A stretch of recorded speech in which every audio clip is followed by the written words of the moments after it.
Hello once again, ladies and gentlemen. Can we talk about Transformers? Oh yes, hello. This is the Can We Talk About podcast, and we're doing a bit of talking, a bit of chatting. We've sat down, we've got our coffee, and suddenly it's a daytime talk show. Phil Donahue, Oprah, Steve Harvey, I think. I'm Rita Senior Kelly. I want to be Kathy Lee, Kristen. You could be Michael Strahan. Sure.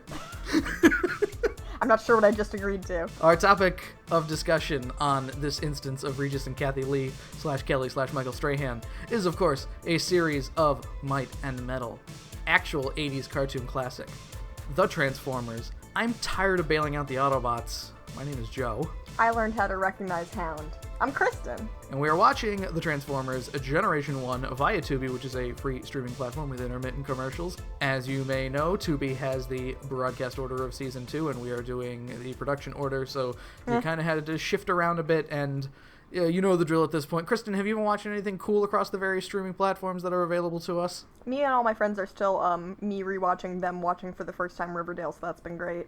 As well, we have been watching Season 2 of a very good Korean variety show on Netflix called Busted, which is basically just a bunch of actors and idols and just general show hosts pretending to be detectives and being put into very immersive real-life situations, but then also solving, like, stupid escape room puzzles and revealing that some of them are really not that smart. Fun. Nice. Isn't there something that's going to be coming out soon, like a celebrity escape room type show?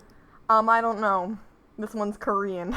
Boy, let me tell you, I'm not on the up and up with normal television. Nah, I'm not either. Kristen, staying on Tubi, I have been watching, which recently got subs, the 2000 tokusatsu classic Kamen Rider Kuga, the first actual Kamen Rider series since like 1989, I think. And it's great. I like it a lot. Cool. That's all I really have to say. This week is Terminator 3, Rise of the Machines. Oh, wait, excuse me. It's an episode called Day of the Machines.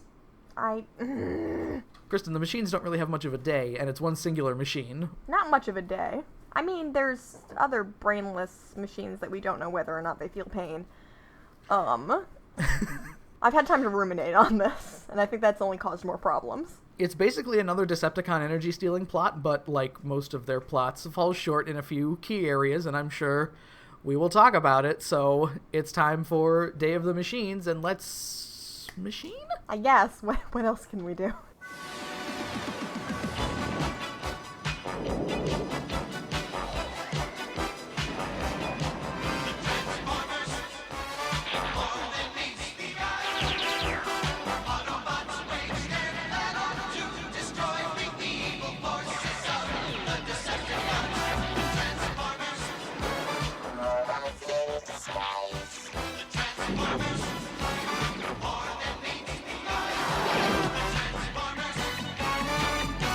Day of the Machines, written by David Wise. Kristen, this one trends more towards Culture Clash than Renaissance Woman. It definitely does. So the last thing that David Wise wrote was Attack of the Autobots, which really just makes this a little bit sadder. We start with Nightfall on Quantum Laboratories, and Kristen, we have the narrator man giving us narrator things, saying that this is where America's most secret scientific inventions reside. So naturally, the Decepticons would have heard about it somehow.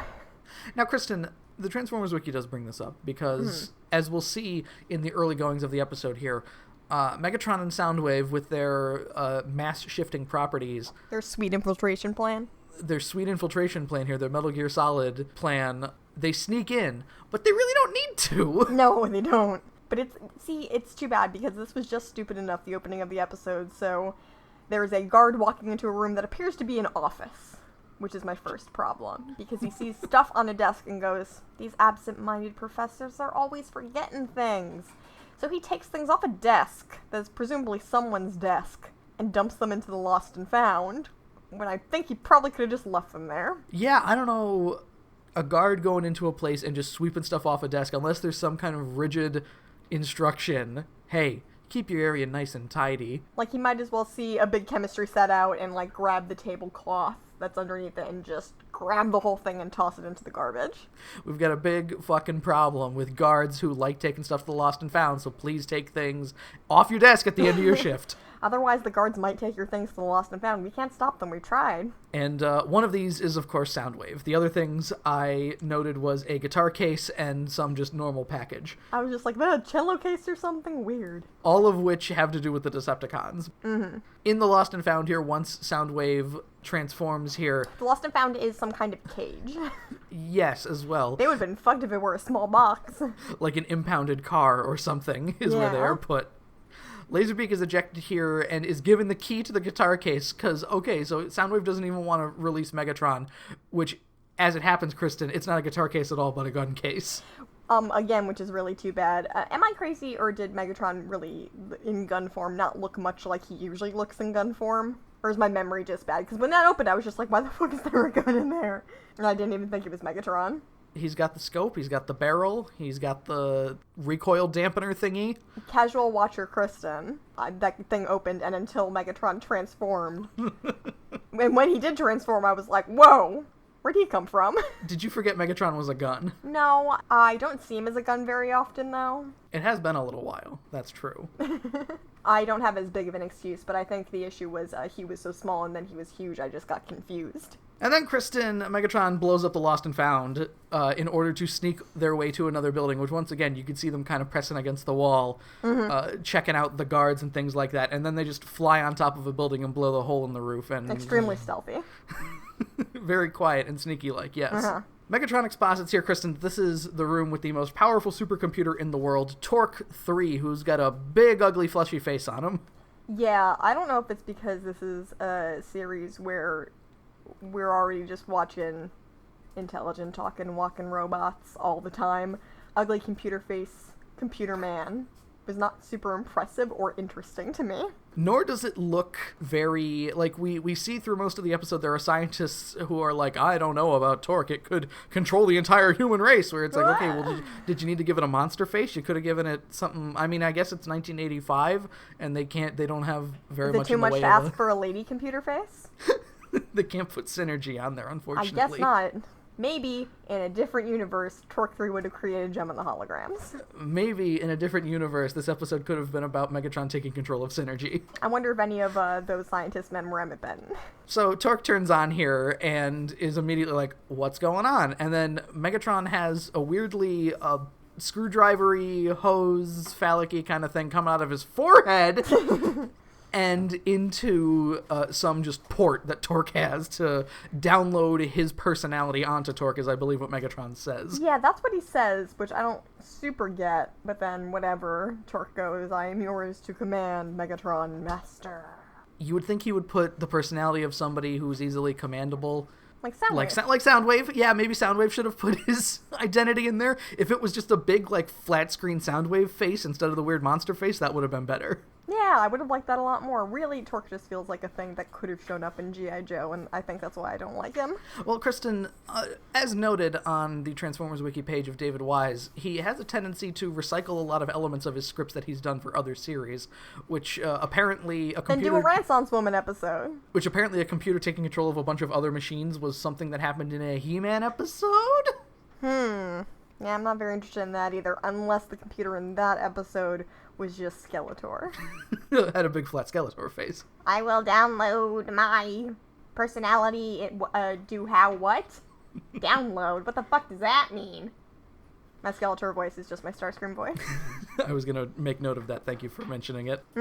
I can't remember what Skeletor sounds like. Megatron starts putting control chips on a bunch of just random machines. Again, these are secret Doling inventions. them out like playing cards. These are secret inventions. None of them look terribly used for anything other than war or just fucking... they look like BattleBots, Kristen, quite frankly. Yeah, it's pretty stupid.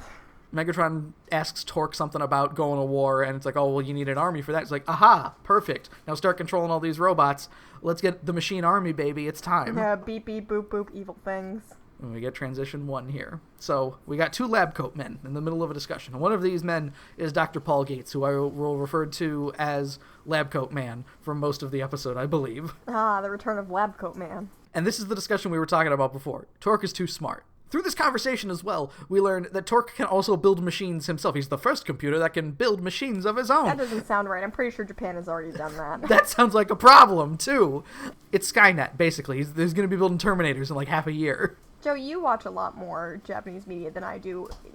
Am I crazy, or does it feel very much in the wheelhouse of American media to be like, what if the machines went crazy? And like, sometimes that happens in Japanese media, but for how machine-based they are, not nearly as often. I can't think of too many examples off the top of my head of popular Japanese media that has some sort of apocalyptic robotic future where the robots enslaved us. No. Yeah, I don't know. We have a thing about that here, I guess.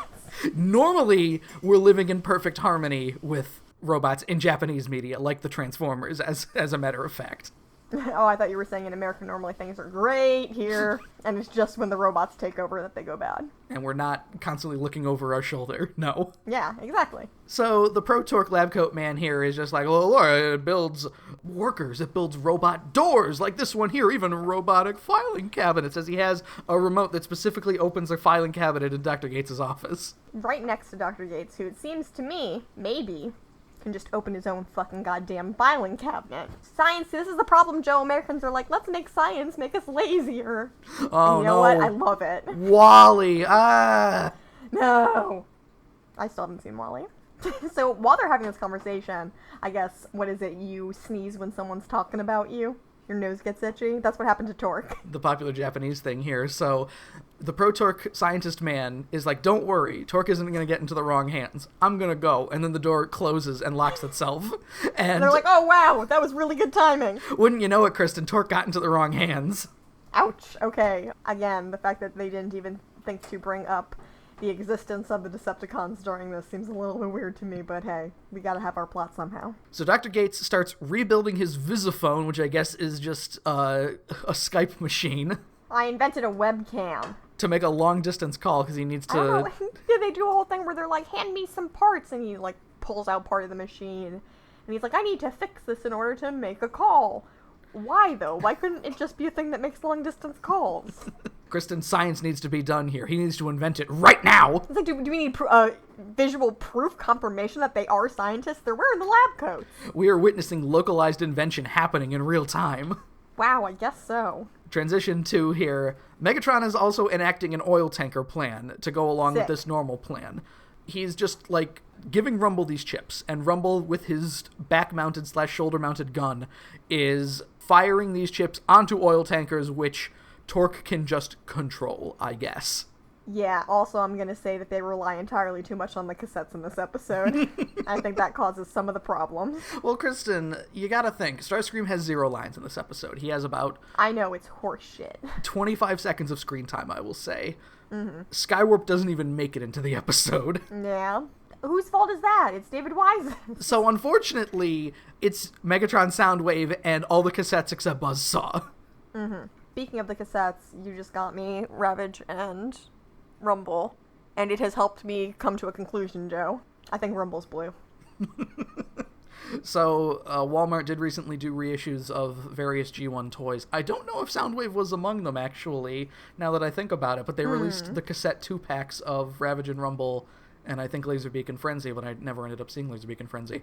They were on clearance, so I decided, well, let's get Kristen something with the nice G1 packaging and things like that, and I'll show off that Rumble is red in toy form, but blue in the show, which... I believe I opened it and just went, my cassette kids. Hey, now it's on display. Yeah, and I think what I actually have there is Ravage and Frenzy. But I understand now. I have a visual reference, and I get it. Before I was like, what even is color? Transition 3 happens, and Teletran's like, Optimus, something crazy is going on. Shipping routes of oil tankers have changed. Optimus should really just be like, Teletran, that's kind of none of our business. And I noted here that Teletran gets the Autobots' attention about Megatron's plan before the lab coat men do, before Dr. Gates here does. They're just telling us about how Teletran is more advanced than whatever we humans can come up with. Optimus even notes that all of these oil tankers are headed directly for the Decepticon undersea base, which, Kristen, on this map, looks like it's directly in the middle of the ocean. Yes, it does. Instead of, like, in their weird lake home. It also, I didn't pay that close attention, but in my mind, based on where they zoomed in on the map, I'm like, that looks like the east coast of America.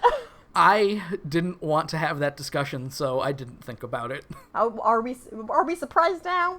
Is this it? Is this what we have a discussion about every single time? Where is it? There's no indication as to where Quantum Labs is either. We could assume it's Utah.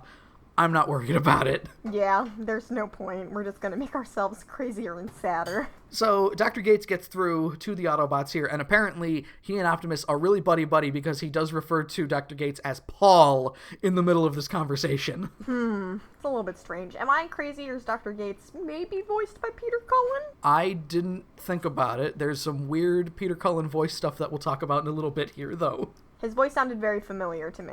Hound thinks that these tankers are more important than whatever the fuck is going on at Quantum Labs because he doesn't care about human life at all, clearly, of course. Meanwhile, in Pennsylvania, Kristen goes, out of town! I'm still very proud of myself. And then you got really angry because immediately after that, Hound, if you want to go after the tankers, that's fine. Skyfire, take them to the tankers. Joe, I'm not angry, and do you know why? Why is that? You told me this is Skyfire's last episode. That's right, I did. So good. Get out, you dumb motherfucker. Let's hope the Transformers Wiki aren't big liars. They better not be. I'm sick of this guy. He is at least unobtrusive in this episode, whatever. It's when he's Kraken-wise that I don't like him. And Kristen, do you know who decides to go along with the giant jet and the guy who was supposed to be his best friend? The little boy. The little boy, Spike. He's, I want to go in the middle of the ocean. Sparkplink's like, alright, be careful, son. Sparkplink is in this episode. Yeah, he stays with the A-Team.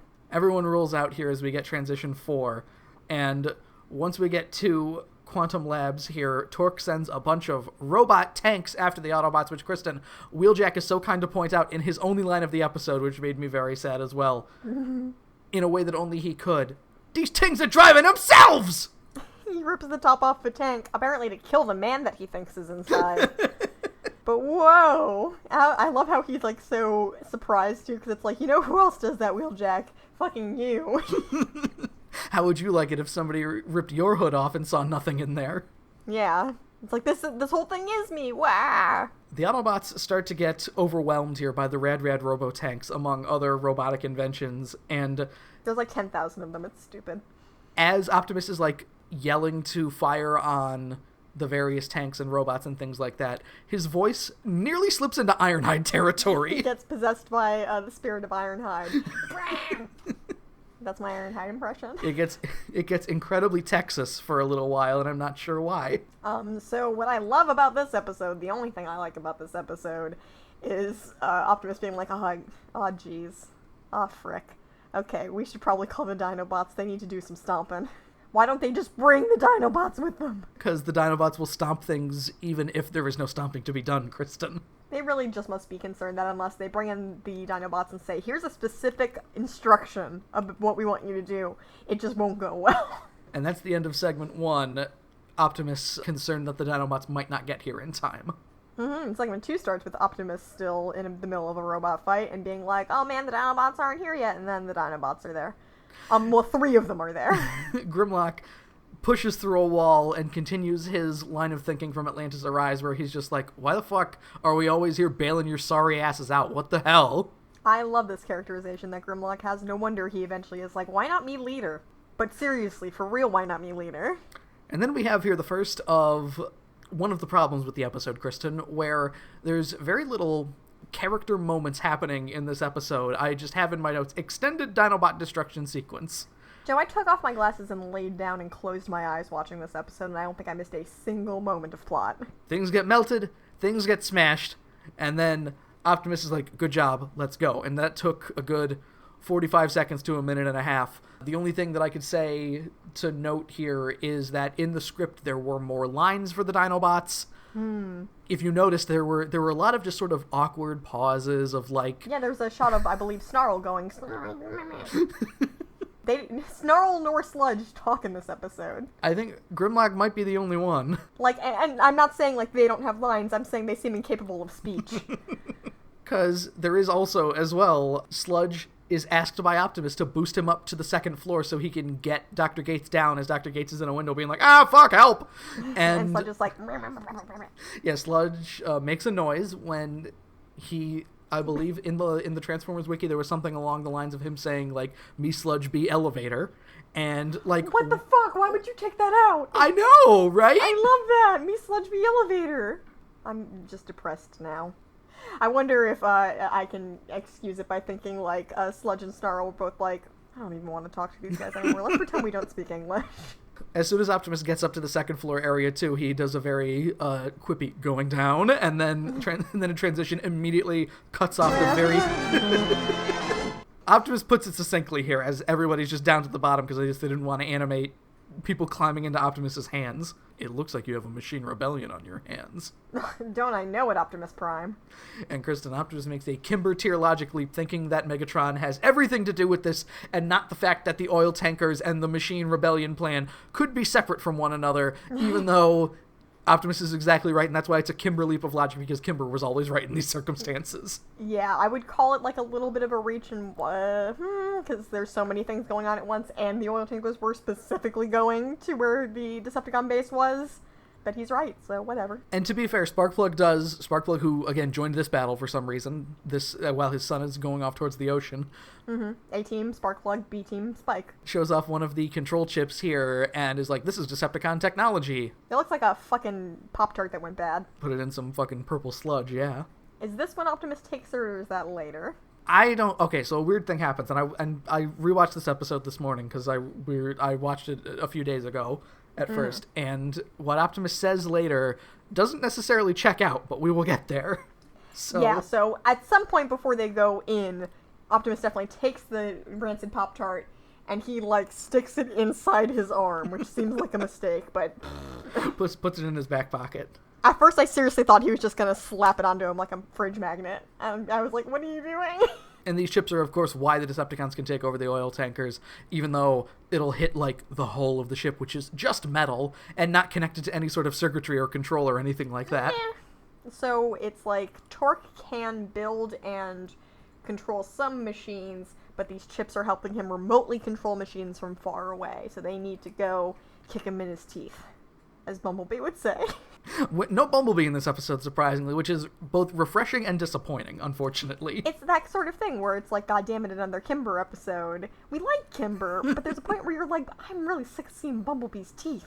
Torque swears that it will take more than the Autobots to stop him here, and the first thing he does, Kristen, he closes the doors. So I'm at least pretty mad, because this next part did make me laugh. I think it's pretty decent humor. Optimus says he has a delicate lock-picking technique that he can use, no worries. And then he just hit the door. Just blows up the door, which some robots start piling out as this happens here. And they're like, oh shit. They start getting suppressing fired by lasers here as we get Transition 7. We finally get back to the Big Jet Man and Hound, who have found where the oil tankers are going to, and Kristen, there is a mobile platform or something that the Decepticons have built in the middle of the ocean with a big force field, which, again, Atlantis Arise, one episode ago, another force field plan. Yeah, and my brain's just like, why don't you just swim under it? Just swim under it. Apparently they're using this platform to pump the oil directly to the Decepticon base as well. And I don't think we see this, but they determine pretty quickly that the force field is only being knocked down to let boats in. I think they see that when another boat goes in, yeah. So Hound orders Skyfire down, and Skyfire does the weird Valkyrie transformed legs out and screeches to a halt on the deck of a ship without completely fucking it up somehow. And no one notices or anything. Some ship's captain just kind of comes out and is like, hello? He's like, please help me. You gotta... I heard it was the latest style. I'm not even the captain of this ship. Everyone keeps asking me to do things, but I'm just a patsy. Hound requests the Autobots be hidden on the ship here so they can get past the force field, and... I guess the actual point is that the captain is like, oh shit, we have no control over our ship. Can you help, please? And it works a treat, as it happens. Yep, they get in. Easy peasy. So Hound calls Megatron, who happens to be standing right here, as this is the ship that is next to be de-oiled, I guess. He calls him Mega Meatball, Kristen, which, boy oh boy, am I hungry for a Mega Meatball. Oh, me too. And do you think he got that from Wheeljack? I would fucking kill for a meatball sub. A weird thing happens here, Kristen, where there's a yellow thing on the platform. I would not call it a construction vehicle. It's vaguely hookish. It looks like the front half of Hook, but is colored yellow. Hound refers to it as Hook. So I heard that happen and was watching the cartoon with my eyeballs, and I was like, oh, are the Constructicons here? And then I kept looking. I didn't see any Constructicons. So, Joe, it seems like the cartoon's just confusing me on purpose now. When confusing things like this happen, yes. And again, I feel like we mentioned the Transformers wiki a lot, but it's a fountain of knowledge. It really is. I do like how it'll list the characters that are shown in every episode. And on the Decepticon side, it has Hook ? In this one. Yeah, that's really how I would put it too. And the characters who show up after this have a question mark next to their name because it also notes what number character they are showing up in this episode. So Starscream might be the 26th or he could be the 27th. Who knows, really? Because of this Hook thing that happened. So what happens is Spike forgot to put Crisco all over his shoulder so that Laserbeak couldn't pick him up. Man, if only it were that easy. You got give him the old greasy shoulder, son. Yeah, I feel like that would help a lot. Just grease up the parts that Laserbeak always grabs. And I have in all caps here, why was Spike allowed to go? Because Laserbeak capturing Spike here makes it so Megatron threatens to kill this child unless Hound and Skyfire throw down their arms. And they do, because, to be honest, if Spike died, that would be wouldn't be very nice for Sparkplug. They would have a lot of stuff to explain to Sparkplug, yeah.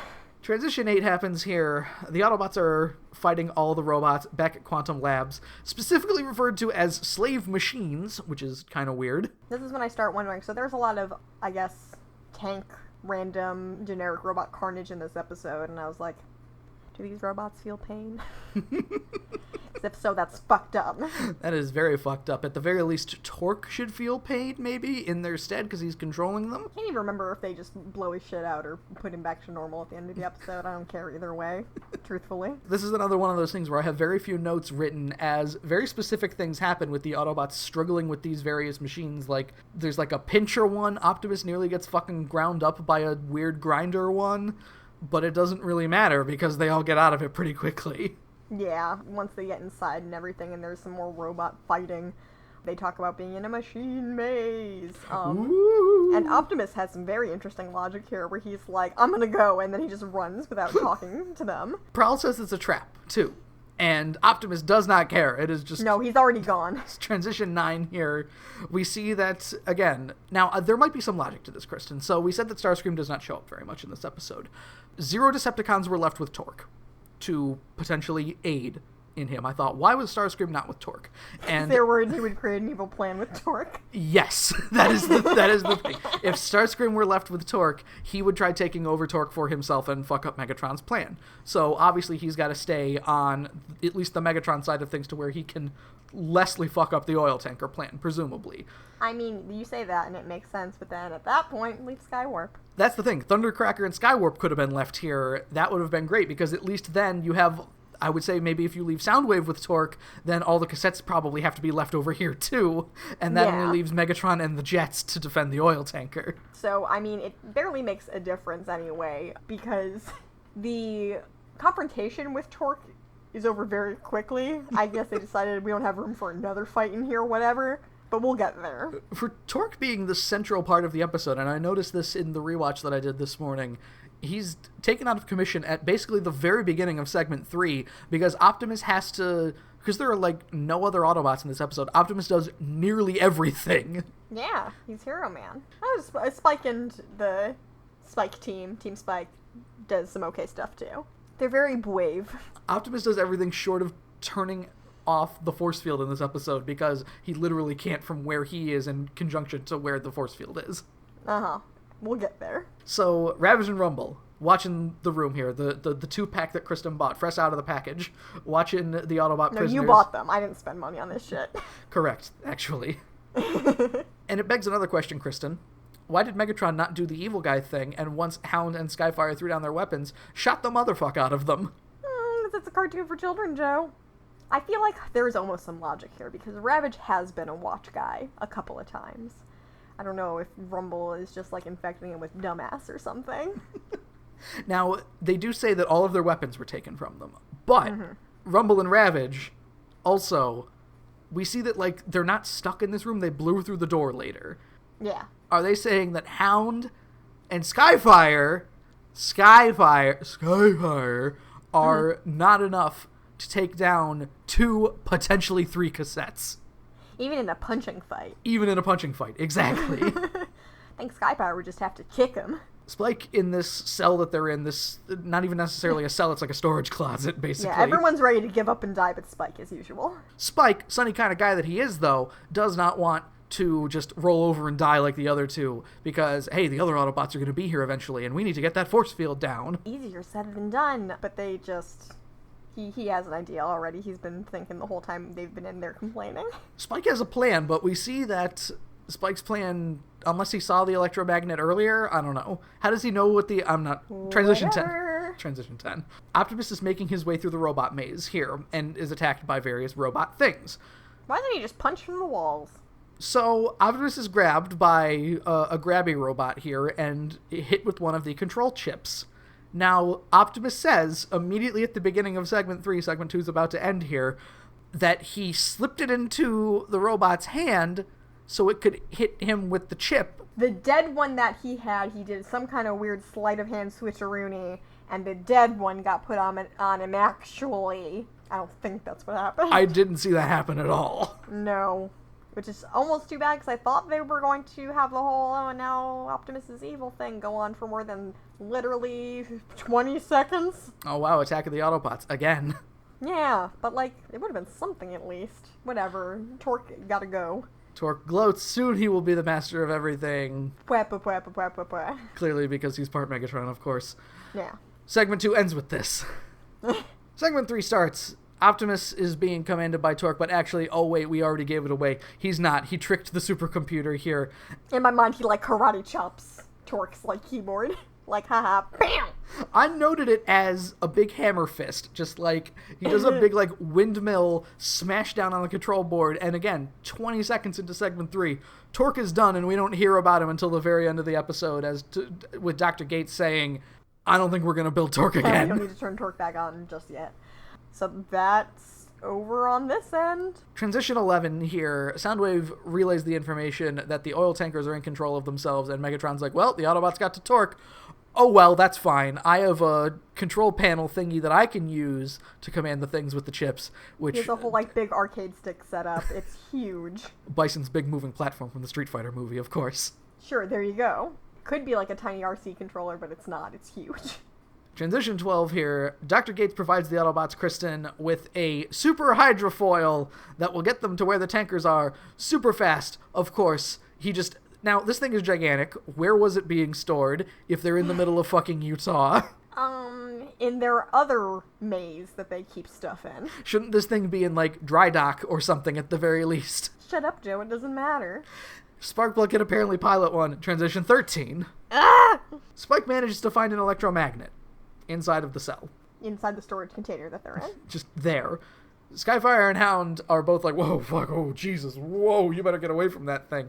But, Kristen, as it happens, Spike is not made of metal, so...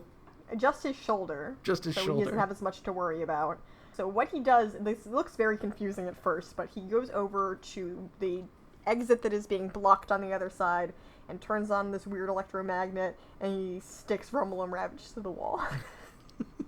They both get pulled back here and struggle, but can't do anything against it. And Spike says, you want to bash through the door here? And Hound goes with smiles on our lip components, which sounds really creepy. That's pretty strange, Hound, but okay. And as they're running past here, Kristen, once they bash through the door, shouldn't Hound and Skyfire also be sort of pulled in by the electromagnet? Doesn't matter. The magnet will only hold the two goons for a few minutes here, so they need to get rid of the control for the dome thingy, which just happens to be underground as well, and not something that Megatron has directly in front of him. And only Frenzy is guarding, by the way. Yep. Our other friend. The hydrofoil is approaching here, but Megatron is very confident because their energy dome force field is still up to protect them, which, okay, Megatron's overconfident. Maybe he wouldn't do this, but I would just be, very quickly be like, hey, Soundwave, check in with Frenzy and make sure to let him know to turn up the force field if possible. Uh-huh. So they really take advantage of the fact that Frenzy is not very smart and they're in a, circular hallway room because Spike's just like, hey, Frenzy. And then Skyfire's like, hey, Frenzy. Spike is the only one who doesn't insult Frenzy here, which I would have hoped that he would have said something more than just, hey, Frenzy. And Frenzy's like, what? And starts running after him. And then Skyfire goes, hey, you big metal dum-dum. And Don't be mean. Frenzy turns around and starts going after Skyfire. And then Hound, with nobody around to appreciate it, or even like, it's not even a burn. He just says, wow, Frenzy's a dumb Decepticon. And then uses his newly found shoulder missile to blow up the force field controls. Who knows where he picked that up, but yeah, he explodes the force field, and the hydrofoil just flies straight through, and it's like, oh, fuck. Your pumping days are over, Megatron. Sure, robot fight. And I wrote in my notes, hey, Starscream is here, because this is the first time we see Starscream 19 minutes into the 21-minute episode. If he's not talking, then he's not there in my heart. Prowl notes that Megatron can still control the tankers without Torque, so Optimus once again runs ahead while Prowl is telling him important information. Everyone get behind me! And it's not even a fair fight, Kristen. Optimus rips the control from Megatron's hands here, and then Megatron, like he's a kid on the fucking playground, is like, that belongs to me! Too bad we're playing monkey in the middle, and then he just on the ground. He doesn't even throw it against the ground. He throws it against Megatron, who is leaping at him, and then it either crushes itself against Megatron or when he falls directly on top of it. That is very funny. I forgot that's how it worked out, and I like that a lot better. And Megatron, again, says, aha, you haven't won yet, Optimus. I'll be avenged. Not dead. You're not dead, my man. What are you saying? I remember now because I, basically for 2 seconds didn't pay attention, and then Megatron was like, I'm fucking out of here, and I was like, what happened? Optimus gives the word to the tankers that they're free to go, and Kristen, apparently Optimus is clairvoyant, because Optimus tells the tankers to get out of here as fast as possible, as if he knows that Megatron is going to blow the platform up, and then we cut to Megatron, who is going to... He was just concerned about their schedules. He was like, get back to work, that oil needs to go to the places buying the oil from you. Don't fuck this up for the rest of us. Prices are crazy enough as it is! Woo! Yeah, Megatron is gonna blow the whole platform up. The Decepticons all retreat, and Ironhide is just like, wait a minute, why are they retreating too, if apparently the base is just underneath them? Directly into the water, swimming downward, maybe? Don't follow us! Well, Kristen, they gotta leave? Yeah, sure, so whatever. Ironhide's like, wait a minute, what's happening?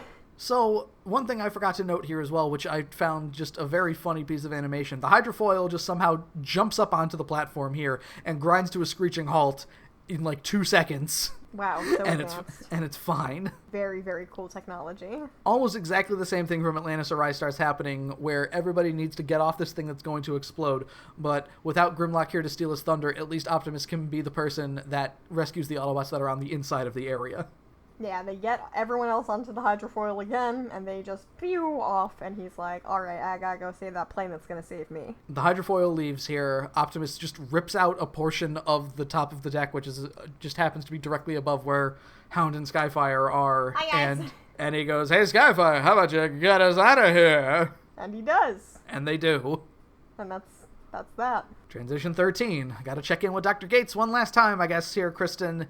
He does not want to reactivate Torque 3 yet. And then Dr. Gates gets really robot racist all of a sudden. Ooh. When he says that all machines are unreliable unless properly supervised. Those damn metal monsters. And all of the Autobots kind of murmur and look at him. And he just realizes the faux pas he has made, Kristen. He's like, I mean, there are some people like the Autobots that are just good. And there's some tense laughter tacked on at the end here after Dr. Gates is like, there's my foot in my mouth, and then that's the end of the episode. Mm-hmm. I thought he and Optimus were friends. That's really ugly. I think their friendship is over now, Kristen, because a side of Dr. Gates came out that Optimus he thought he was better than that. Mm-hmm. Oh no, we might not see Dr. Gates ever again. God forbid. And I did also note that I think the laughter was put in there just because it would have been way too awkward otherwise, which was already incredibly awkward. Yeah, you gotta end your episode on a ha ha ha ha ha ha ha. Kristen, that was Day of the Machines. Nah. I really hope some of these episodes get a little bit more interesting because, as we sort of mentioned here, a lot of robot fights taking up the time here. A lot of what could have been used for character moments, character interactions, a little bit of banter maybe. Hound was a main fixture of this episode, and he did nothing.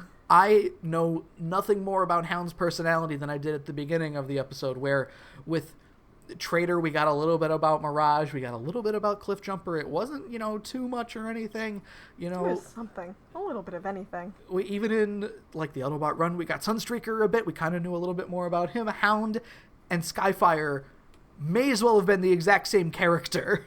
Except one of them's a jet. So rest in fucking pieces, Skyfire. I hope I never see you again. If Skyfire weren't the jet, it could have been any two Autobots. Like, would this episode have been any different if it were Bumblebee and Sideswipe? No. It seems like we got two of the most fucking milquetoast characterized Autobots in this episode, and Optimus doing literally everything other than the stuff that the Dinobots did. I gotta admit, there is something fun about thinking... So when you say this is when Skyfire might not really be showing up anymore, like, at all ever, visually never there, because if so, then they've lost their only flying guy. He might be there to fill out background shots, but as far as speaking roles go, this is the last. I believe this is the last major one that he has. So he might get a line or two to be, the team taxi. Too bad. I like the idea of the Autobots just being landlocked again. Well, they get a few jets in the meantime here with the new characters eventually, or they'll just show up places. Who knows? Who knows? Maybe the episodes will be a little bit more localized, but like. I just feel like nothing happened in the like there was no Starscream, so there wasn't any like fun betrayal. It was mostly just Megatron and Soundwave working well together. We got the most generic versions of the Autobots and the Decepticons we could possibly get in this episode, and it's not even bad necessarily. It's just like, what's the point? They bullied my cassette boys, and it feels like it was for no reason. Kristen, how do you feel about Day of the Machines? I didn't like it. Way too much robot fighting. I can't really think of, besides Optimus's suave lockpicking skills, anything I liked about this episode, really. And the Dinobots, of course. Well, yes, and the Dinobots. Grimlock's 1.5 lines. Yes, those were definitely the highlight of the episode, which is not, like, praise, necessarily. So, let's hope that there are less Day of the Machines type episodes, because I understand you gotta fill out the quota of episodes here, but it's a like... long season, I get it. This episode earns nothing. It's just nothing. It's just a blank fucking space. I feel like when we do our recap of this season, I'm going to be like, what the fuck happened in that episode? And I'm going to go, remember, it had the computer with the weird monster face, and you're going to go, what? I'm pretty sure that didn't happen. You're just pulling my leg. Now's the point in the evening where we'll list off all of the fun contact things, where you can find us. You can follow us on the Twitter machine at cwtapod. You can follow me at Octopus, which is AWKTAPUS. You can follow me at Marina Kazam. You'll find us on Apple Podcasts, SoundCloud, Stitcher Radio, on the YouTube as well, even. Leave a rating, give a review, do whatever you feel like. You can also drop us a line, cwtapod@gmail.com, where you can tell us all about crazy supercomputers that can control all of humanity, or why exactly the Dinobots disappeared after segment 1. Optimus doesn't want them showing him up. Not in front of all those oil tankers.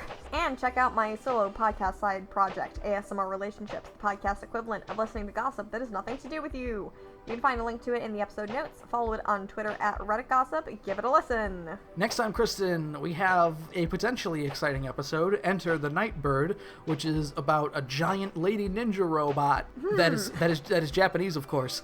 Of course. So technically it's the first lady robot in Transformers, but not the first lady Transformer. What? How does that work? It was built by a Japanese guy. Oh, so she's not a Autobot. No, I don't think she speaks either, so... Well, then what? Does it have boobs? Why do we care that it's a woman? Because it's from Japan, I guess. I guess. Baby steps, Kristen. We'll get into actual characters eventually. Eventually. For the Can We Talk About podcast, my name is Joe. Me, Kristen. And join us next time when we enter the Nightbird. Lady Robot in the mail.